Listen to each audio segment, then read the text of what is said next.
Hello? Huh. There we go, I could finally hear you. Yeah, I'm so glad you could make it. Where are you calling from today? Texas. Fullerton. From Czechia, Seattle, Arkansas, Vancouver, BC. Louisiana. And wherever you're listening in from, welcome. Hi, I'm Spencer. The name of the show is called Milking Ardor. You see, everyone loves a great story. I believe that everyone has a great story to tell. I wanted to give people the opportunity to express themselves freely on my podcast and be able to learn from other people's life lessons, experiences, and passions without judgment. First up, we have Geno. He talks about discipline and MMA fighting. Then we'll hear from Dallas, an incoming consultant. Then finally, Sofia, a number 3 ranked Judoka martial artist. Before we start the episode 9 of Milking Ardor, let's cue sponsorship, and then we could hear right from Geno. For those who don't know you, a good start for introductions is your name and where you're calling from. My name is Geno Quintin. I'm calling from Virginia Beach, Virginia. I'm actually at my family's academy right now. Nice. And I don't know your relationship status, Geno, but if you were on a first date, what would you say to your date for them to get an idea of who you are? Well, I am happily taken, but for who am I? I'm a full-time martial artist. I've been around martial arts since I was like 3, but I didn't really consider getting into training until I was around 8 or 9. That was around the time we actually started the school. For me, I think martial arts is a really big part of my life. I'm into video games, into martial arts. Just recently started getting into video editing and stuff. So that's my new obsession right now, as it's part of my job here to make sure content and stuff is being made for my family's business and stuff. I am 6'1", Filipino, which is very uncommon, but I can thank my parents again for all the blessings they've given me. Anything else you want to hear? I'm not really good about talking about myself. I mean, yeah, that's good. So then, martial arts, how did your family get into that? And as I'm just kind of taking it from context that this family business, this martial arts studio was starting at the age of 3 for you. What's the story behind that? Yeah, so the school actually started from my dad mainly wanted to give me and then my 2 siblings our cultural identity through Filipino martial arts. I personally cannot speak Tagalog, but I'm learning very slowly. And part of the training is to make sure that we are able to defend ourselves, not just physically, but also have mental fortitude to build discipline as we're getting older. My dad's been training for obviously a lot longer than I have, but the school started up in around 2008, 2009. We had a group over here. There's a place that's called Mount Trashmore, and they were pretty small at the time. And when it started getting cold, we ended up moving to the garage at our house. And the training group actually ended up growing a lot bigger than just the family. And it was a two-car garage. And we ended up having 5, maybe 6 people in there at a time trying to train with space. And then we ended up splitting it into different days. So some days we'd have Muay Thai, some days we'd have Filipino martial arts.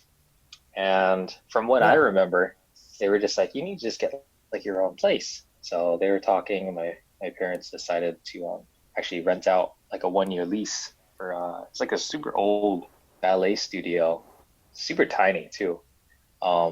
We ended up staying there for about a year. And then at the end of the year, the big decision was okay, we grew up to this point, what do we want to do? And then they thought about it, and we've been pretty much doing that ever since, from super humble beginnings. And here we are, 2020, doing our thing still. Right on. It seems like your dad really wanted you and your brother, I believe you said. Hmm. Hello? I have a brother Okay, and a yeah. sister. Gotcha. Yeah, so you kind of like, I think, I don't know, I was hearing some like feedback or whatever. Um, I'm still kind of hearing it, but I think it should be fine. Um, Interesting. Okay, so like I was saying, it seems like your dad started you and your siblings at a young age of a martial arts background, all for kind of to protect yourselves and to have a cultural connection. Would you say that you have found this cultural connection that he kind of wanted you to Oh have? yeah, for sure.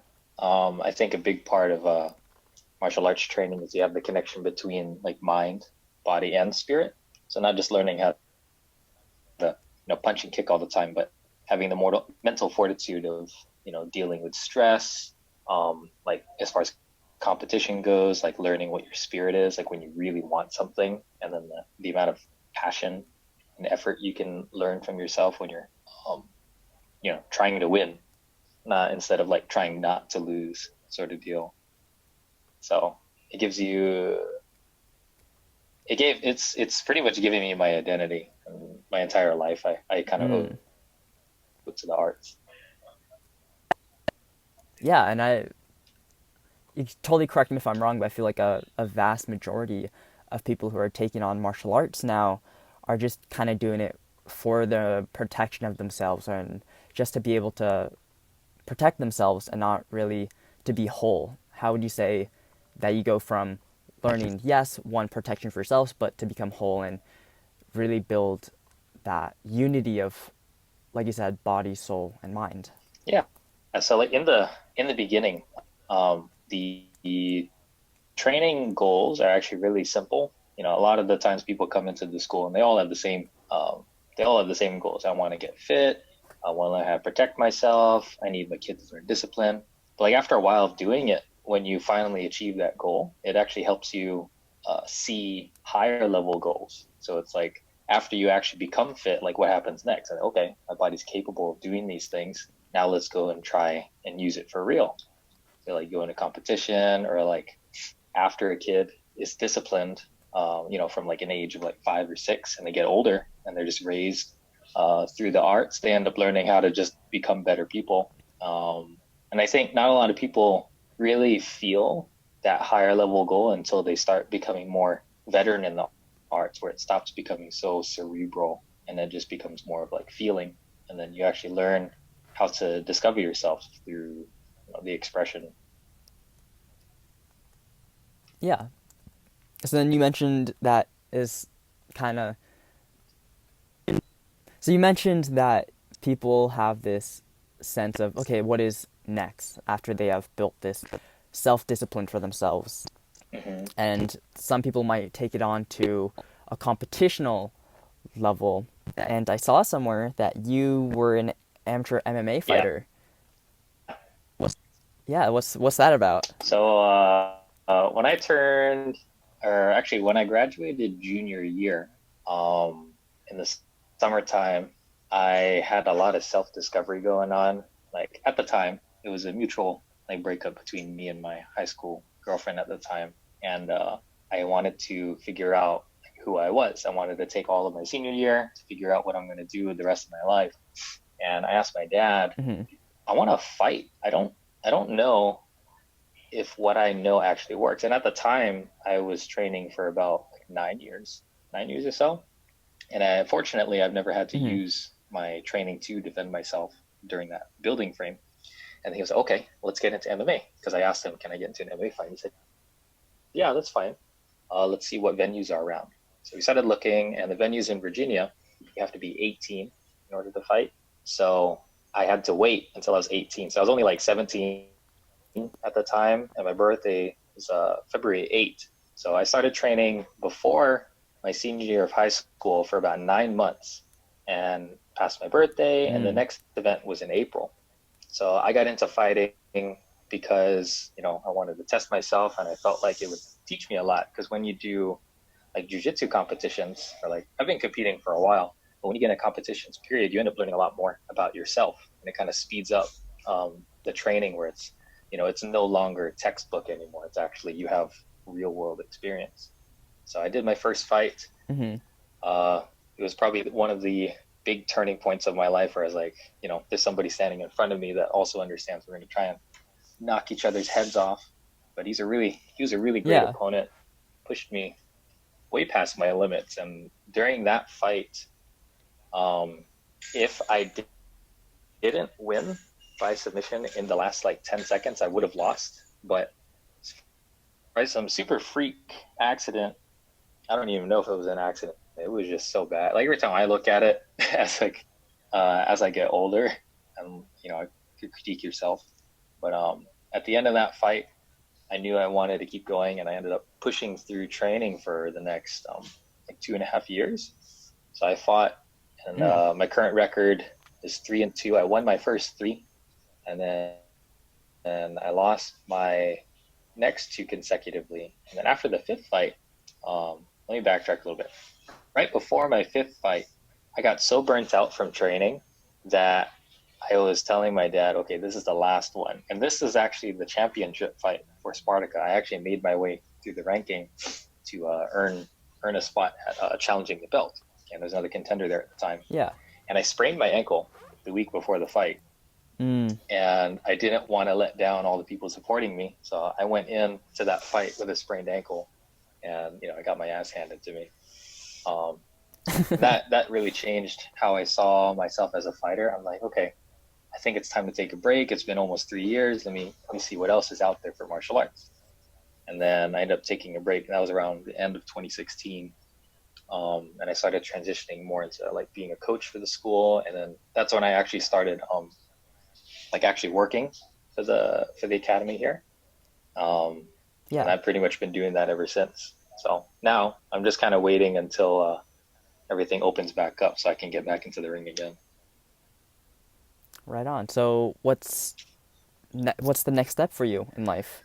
Well, right now, you actually, I don't know if you found me through TikTok or Instagram, but I've been doing a lot of social media things for myself. We're growing our YouTube channel at the academy, and like we're building courses and stuff for our students. So I'm helping a lot. That's a really big project, probably over the next like year or so.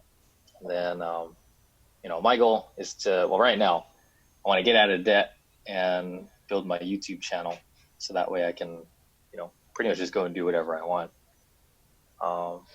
Big focus on building the school though right now. That's like my big passion. Right on. Well, thank you so much, Geno, for chatting with me. And just to close, do you have any last minute thoughts that you want to share with the audience? And of course, is there anything you want to shout out? I guess last thoughts. If you haven't considered training or doing any sort of martial art, I would highly recommend at least trying it out. Not really for like the hokiness of just getting a bucket list done, but I genuinely believe it's helpful for everybody. And if I could, give a shout out, my family school here in Virginia Beach is called Impact Martial Arts Academy. My name is Geno Quinten. You can search up either of the two. We'll pop up on YouTube or stuff like that. But I had a really, really good time talking with you, Spencer. Yeah. Well, thank you so much, Geno. I'll keep you updated. Cool. All right. Talk to you later. All right. I'll see you later.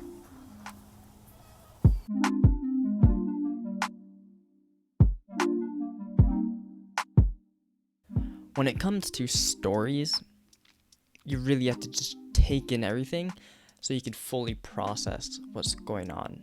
Now, something that I have really been very cognizant of is this behavioral change in our society. For at least in America, we've been in quarantine for about 4 or 5 months. And just imagine the really big states like New York, who've been shut down for about 6 or 5 months now. It's insane. So, yeah, I wanted to mention this because a lot of us have been really depressed because of this. And I don't blame you. And nor do I say, like, things will get better. Because honestly, things might not ever get better. But we just have to show more compassion and empathy towards one another and just really understand. And I just want to let you know, as a listener, that you're not alone to this. And it's just now's a good time to really think about your life and to really process everything going on. And hopefully, when things do get better, you kind of have an idea of what your next steps are in life. So, I just want to get that thought in. Yeah. So, without further ado, I'll have my next person introduce themselves. So, without further ado, what's your name and where are you calling from today? My name is Dallas, and I'm calling from Austin, Texas. Right on. And if you were on a first date, Dallas, how would you introduce yourself to that person?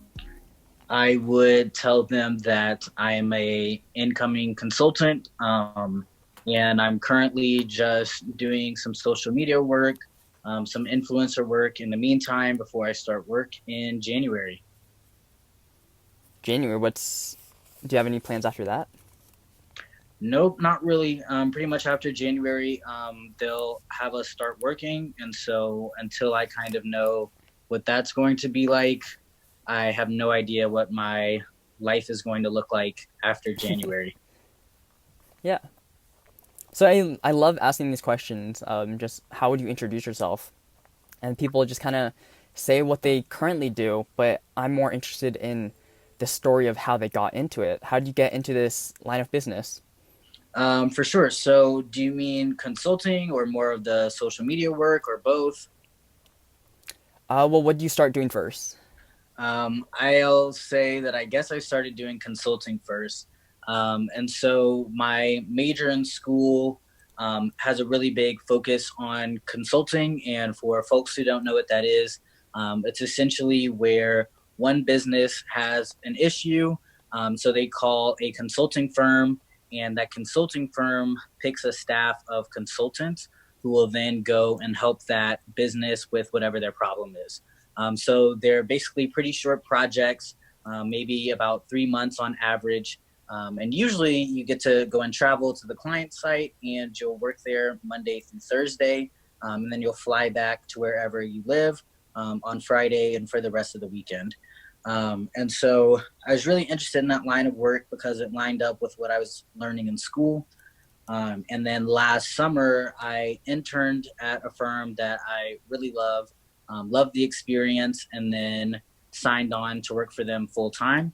And, because of COVID, that's why I'm starting so late. But I'm really excited to do that, and it's been a good time. But in the meantime, as I was going through this recruitment process with this huge consulting firm, I was also recruiting for Google, JP Morgan, Goldman Sachs. I was just doing recruitment literally my entire summer. And Yeah. so I learned a lot of tricks of the trade, both by actually going to those recruitment events and having these companies directly tell me what they were looking for in students, as well as just my own experiences. And so I came back to campus and started helping other students with the knowledge that I found out. And then pretty much it's gone from there. And once I started getting on TikTok and seeing how many students I could reach through that platform, I hopped on there, and the rest is history, I guess. Yeah. And what's the experience so far, since it's more of like a transition now, right? Rather Yeah. than going Mhm. from in-person clientele and now you're doing all this social media work. Yeah, so it's a bit weird, but one of the cool things is last fall, I was able to intern with a company that does YouTube management. So basically, they have a roster of pretty big YouTubers, and they help them create content, edit their videos, do sponsorship deals, things like that. And so, Hmm. because I got to intern there, I actually started to learn a lot more about social media. I honestly didn't know much about YouTube and things like that. But because I got to have that experience, it's a lot less weird for me to now hop on something like TikTok, um, because I already, a year ago almost, was able to build up some of those skills. So it's pretty cool because obviously didn't think that this is the way my year would go. So it's really interesting that I was able to have that experience, and it actually fit in really well to this weird time period. Yes, seems like you were able to get the ins and out of how influence works, Yeah. Hmm. social media influencer works, and now you're able to translate that into your own stuff. Yep. Yep. Exactly. Yeah, right on. So then, like, what are some how do I, yeah? So, like, what tips would you give for those kind of going into college, um, or do you have like any insight for the students who are going into college but during quarantine this time of now? For sure. I think that when we have major events like this, it's really important to not keep thinking in the frame of reference that you had prior to the event. So a lot of students are still trying to make um, college this fall the same as what they thought college would be, a few months ago. And I think that Yeah. that's problematic because it's actually going to, as you're spending a lot of energy trying to make it what you thought it would be, as opposed to working with what it is. And so, more specifically, I mean, instead of being like, oh, I'm not going to be able to make friends because I'm not on campus, think about, okay, I'm not on campus. How do I make friends? And, there are a lot of ways to do that. You just have to get creative, but you're not going to get creative if you're spending all of your time and energy worried about what it's not. So, Mm. for example, I know a lot of students have various group chats for their incoming class. So that's a really awesome way that is virtual that students do. Even when I was going into college, we had a group chat while we were still all in high school. So I know that those exist. Obviously, we have Zoom and social media. It's just way too much technology out there for students to get really discouraged about not being able to make friends or not being able to participate in student orgs and things like that. It's obviously just going to be a little bit different, but it's definitely still doable. And I still think that, you can have a good time even though it's not ideal pretty much for anybody. Yeah, right on. And that could kind of be translated into other sorts of things, not just specifically for new college students. I mean, for people who are seeking a new job opportunity or just people who are wanting better, it's really important that, as you said, that people are not using what was the original known or what was already known as a basis or as a fundamental place to start. Right. Mm-hmm. As you said, like there's a whole new start, and you really have to change the mindset of things are never going to be the same as how they used to be for a very long time. Yep, exactly. Right on. So tell me more about the TikTok, the social media work you're doing. Yeah, so again, like I said, I interned at the YouTube management firm. And so I was like, okay, at the end of that, I was like, okay, I'll try to do the whole YouTube thing. And so that's where I started out. But I was still obviously in school and trying to balance that and spending several hours editing these videos. It was just a lot. So I said, okay, Yeah. I'll just hold that off until the summer, because then I'll have a lot more time to do that. And so, of course, we got sent home from school early, but one of my Mm. friends happened to be a TikTok campus rep. And so I got TikTok really just for fun and had some really random videos blow up. And I think that's when I connected the dots of like, oh, like this is a really cool platform where you can actually make an impact as opposed to just making like the silly dancing videos and I guess the more stereotypical things. And so now I'm trying to move back into YouTube a little bit just because um, TikTok is great for, short dancing videos. But I think that my goal ultimately is just for students to have all the information they need. And I think the best way to get them all the information as opposed to a shortened version is obviously moving to more long form content like would be on YouTube or even IGTV, and things like that. So it's really about how do I Yeah. find multiple ways to get this information to as many students as possible before I have to go to work, basically. Yeah. And that's kind of, as you said, TikTok is very, very short. You have to kind of get straight to the point. And then, as you said, with YouTube, you could just take your time and really go over all the details. Yep, exactly. Right on. So what are you kind of currently working on? So if we're meaning right now, I would say that again, like I just said, so I just shot some YouTube content maybe an not even an hour ago, and some more TikTok content as well. But outside of that, I'm also planning to move to my apartment in about October. So I'm really excited about that.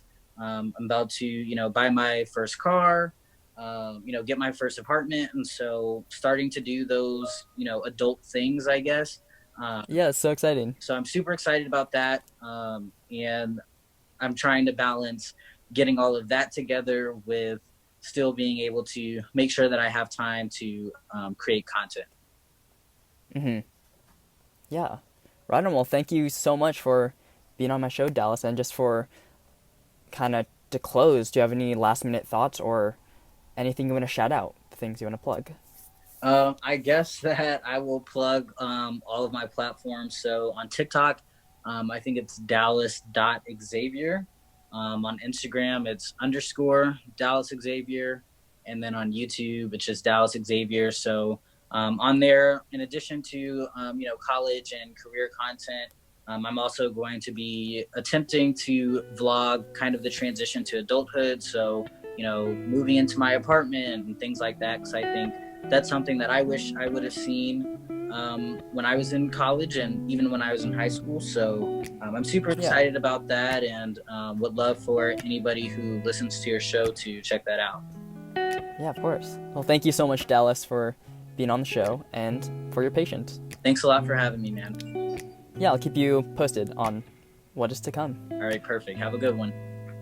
Thank you.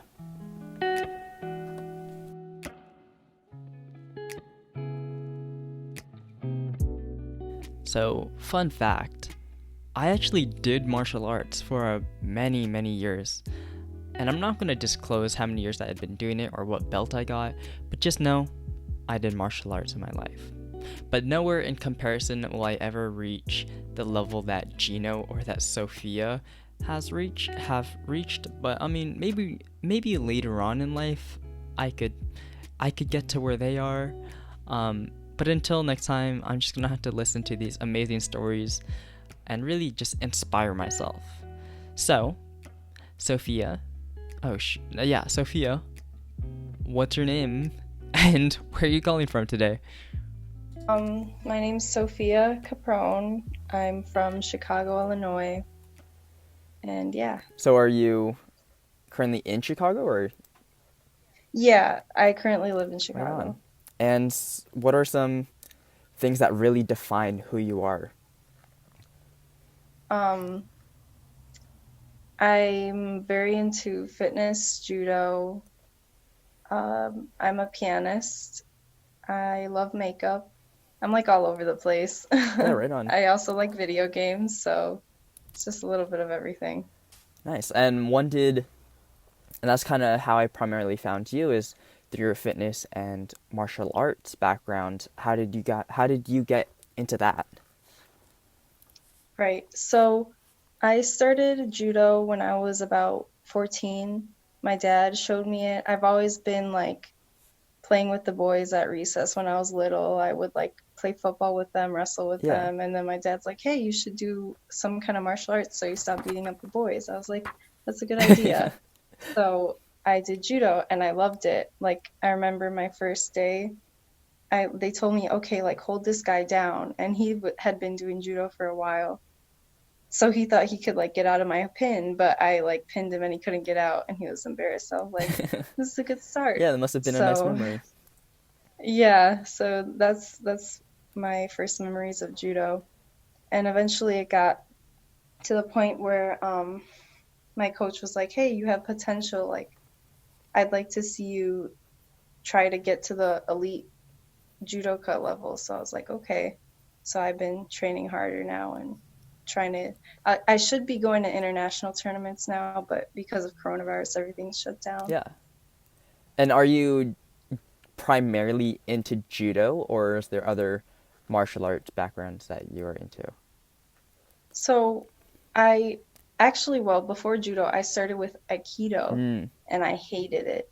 And I don't want to bash Aikido, but it wasn't for me because there wasn't enough real fighting in it. It was mostly demonstrational, yeah. at least the one I went to. So I was like, I need something where I can like fight, which is why I did judo. And then recently, like I'd say a year and a half ago, I started doing jujitsu because it's very similar. So it like supplements my Yeah, judo. right on. So competitive, when did being in a competitive martial arts background start for you? Um, Ever since I started judo is really when it started because as soon as I can remember, I was like competing even as like a white belt. So it's been going on for the past 6 years. Yeah. And I saw somewhere that you were number 3 ranked for Jikua USA for something. Tell me about Oh that. yeah, number 3 ranked judoka is what I put in my TikTok bio, and it's because if you look at senior rankings, I'm number 3 for 52 kilograms, so that's my weight class. Um, so yeah, I'm pretty proud of that because it takes a little bit of work to be number 3 at your weight category. Yeah, and tell me about that. What was that experience about? Just kind of fighting your way all the way to the top 3. So yeah, I started competing more nationally the past year and a half, 2 years, because I need points in order to get noticed. Because you can be good, but if you're not getting points from tournaments, no one's going to notice you. Mm. So I started going to national tournaments and I'd fight against the number 2 girl and like we'd be butting heads and like I gave her a run for her money and eventually she beat me each match, but she even came up to me after the match and she's like, "Hey, like you're pretty good. You really make me work for it." So I Yeah. was like, "Thanks." And she's had years of international experience, which I don't have. And the number 1 has been to the Olympics actually. So those are my higher ranked opponents. So they have significant more experience than me. Yeah. That's really cool, Sophia. Thank So you. then have you ever applied martial arts in, I don't, yeah, have you applied martial arts in the real life, or have you had to use it in a situation where you're just by yourself or out in the public? So thankfully I haven't, but I do I've always been unnecessarily feisty and like since the guys that know me know I do martial arts, like um I used to be a lifeguard, so they would tell me like, "Hey, let's wrestle." I was like, "Okay." So I'd wrestle my coworkers at the beach and it was a good time. I have a lot of like clips that could probably be on World Star of me kicking some boy's ass, but Yeah, and how did you get into yeah. lifeguarding? What was the whole ideology behind that? Um, I I used to swim competitively as a kid, and I kind of stopped because I never enjoyed it. But my friend put me on. He's like, "Hey, like you know how to swim well, so you should be a lifeguard." I was like, "That's a great idea." So I worked at one of the big beaches on Chicago's lakefront, and it was a lot of fun. Very cool. So what's something that not a lot of people know about you?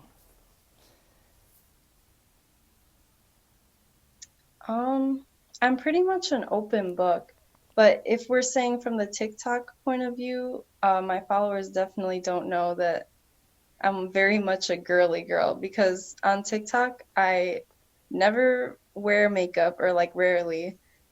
And if I do, it's like minimal. Hmm. But in real life, like when I'm like out and about, I love to like put a whole cake face on and like dress up nice. And I've always been really into that stuff. So yeah, I guess I'm very much a girly girl, but I can fight at the same Yeah. time.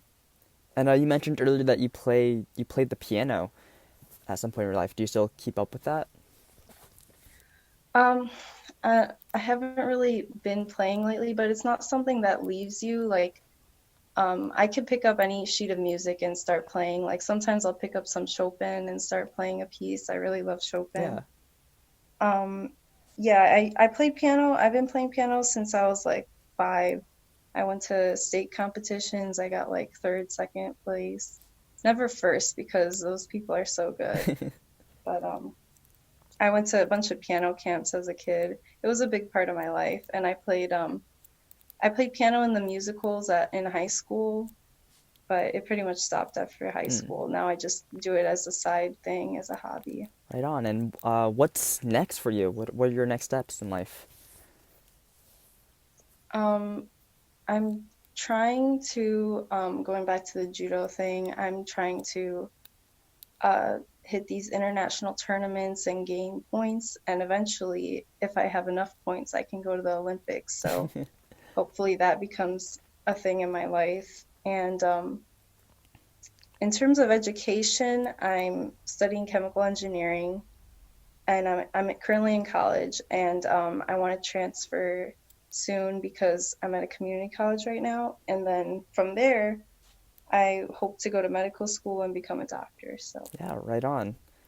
Just to close, is there any last thoughts you want to say to the audience? And is there anything you want to shout out?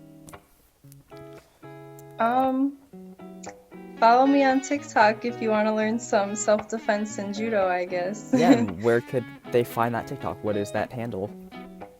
What is it? Oh no, it's Judo Girl 8934. I keep changing it, but that's the current handle. Right on. Well, thank you so much, Sophia, for being on my show, and I'll keep you posted on what is to come. Yeah, no problem.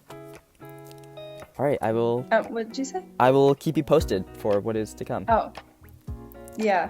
Right on. Well, thank you so much. Okay. Yeah, nice talking to you. I will see you later. Yep.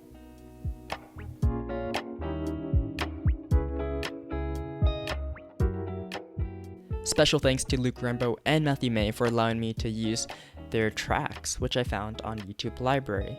Of course, thank you to the wonderful guests that were on today's episode. So, thank you Geno, thank you Dallas, and thank you Sofia. If you want to hear more about them, go check them out. I highly recommend it. If you want to see more additional content of Milking Ardor, you could search up on YouTube Milking Ardor, hit the first profile, and you can see more of the additional content I post on YouTube. If you want to be on the podcast, DM me on Instagram at _Spence_R_. Also, TikTok. I post content there if you do have it. So just search up Milking Ardor once again. So every Saturday, I do post a new episode for the Milking Ardor. Unless if some reason I'm just totally behind, then I don't know. But make sure you do subscribe to the podcast so you get notified for when episodes are being pushed out. That's it for me. Thank you for sticking with me with episode 9 of Milking Ardor. And until next time, I will see you later.